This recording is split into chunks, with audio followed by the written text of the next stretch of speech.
Thankfully, at that time, I thought, you know what? The risk of staying the same is a lot higher than the risk of doing something drastically different.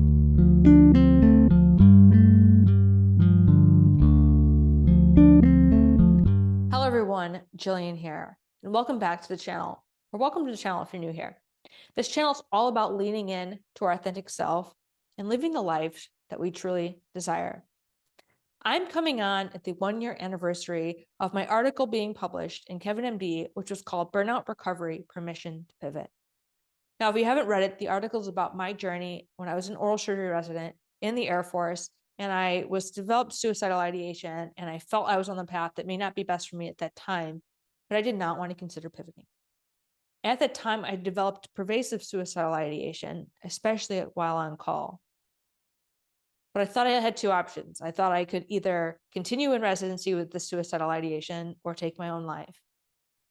I did not consider pivoting at that time because I associated pivoting with such profound failure that I did not think the guilt and shame was bearable. There were a few things that happened at the time that allowed me to sit back and finally give myself the slightest of permission to pivot. I say slightest because I held on to the guilt and shame for 5 more years after that pivot. And I don't think I truly embraced the permission until the more present time. So I wanted to offer this conversation to you just in case you need to give yourself permission earlier. So at the time, what allowed me to start to give myself permission to take an option that was not continue in residency or take my own life was one person who shared that their experience with being on call was very similar to mine. And it normalized the thoughts I was having. Maybe if I change my circumstances, maybe if I sleep, I won't think the way I do. I won't have the level of psychache that made me so desperate for relief that I wanted to take my own life. Then also, I was in therapy, and a psychologist said, you know what? I couldn't even tell you who the most famous oral surgeon was. You know what that made me think of? Why was I doing this? I was doing it because I thought that I had to be an oral surgeon to prove my worth. He was telling me I wouldn't even be that impressed. I was like, you know what? I can't even tell you who the most famous oral surgeon is either. And it made me really lean into my why. Why do I need to continue this path? What does it mean to me? And to me, hard work and self-sacrifice was what I needed to be worthy of existence. Now, at that time, because I didn't think I was worthy of existence, I wasn't eating. And so I almost died from anorexia, which definitely complicated my ability to think straight. Ultimately, I was medically discharged from the military, and my identities were all stripped at once. I had some losses close to me at that time, which definitely complicated my ability to process. And I entered a very deep grief. I carried guilt from leaving the residency. I carried guilt from surviving when other people who wanted to live passed away at that time. I carried shame because I felt like a failure. And I developed a very strong belief that I was not worthy.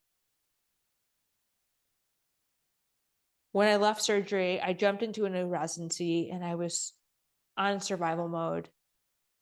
Thankfully, I was in a really great environment where these people were so holistically supportive, which is a very high value for me. I know it's hard to find a working environment where people care about you at such a deep level, and I'm grateful for the people who were around me at the time I needed that the most, which included when I was in oral surgery and in my residency after that. Then when I became an attending, and I had never processed the grief, the burnout, the sense of unworthiness, I had not set myself up for success. I hit such a deep state of depression and burnout, suicidality, and anorexia. I was like, I can't keep doing this. I need to do something different. Thankfully, at that time, I thought, you know what? The risk of staying the same is a lot higher than the risk of doing something drastically different. So I sold everything I owned and I moved, and I took on a new role. But you know what? I brought my brain with me. I still hadn't processed. And I processed through writing. So ultimately, I wrote for Kevin MD. It started off a little less vulnerable, more about anorexia and how our medical system really isn't well prepared to help people with eating disorders. And then I started to share things that I felt more guilt and shame at, things that I really thought were holding me back. The Burnout Permission to Pivot article was something I really needed to release myself from. I still hadn't really given myself permission to accept that I had left and to release the guilt and shame. After I wrote the article, I could tell I was not alone. And the people who resonated found me. And I finally found the people and the spaces where I truly belonged. It made me realize I had spent so much of my life working so hard to fit in. And Brene Brown, who I love so dearly, I have a cup that my friend gave me upon moving from my last job. It says, what would Brene Brown do? She said the opposite of belonging is fitting in. I have never felt more alone than when I modified who I am to try to fit in, what is what this channel is all about. It's leaning in who we are. Because when we change who we are in order to fit in order to be accepted by society, it has grave impact to our health, to our quality of life, and our ability to lean into our strengths and find the communities that we truly belong. So if this resonates with you, I would love to hear from you down below.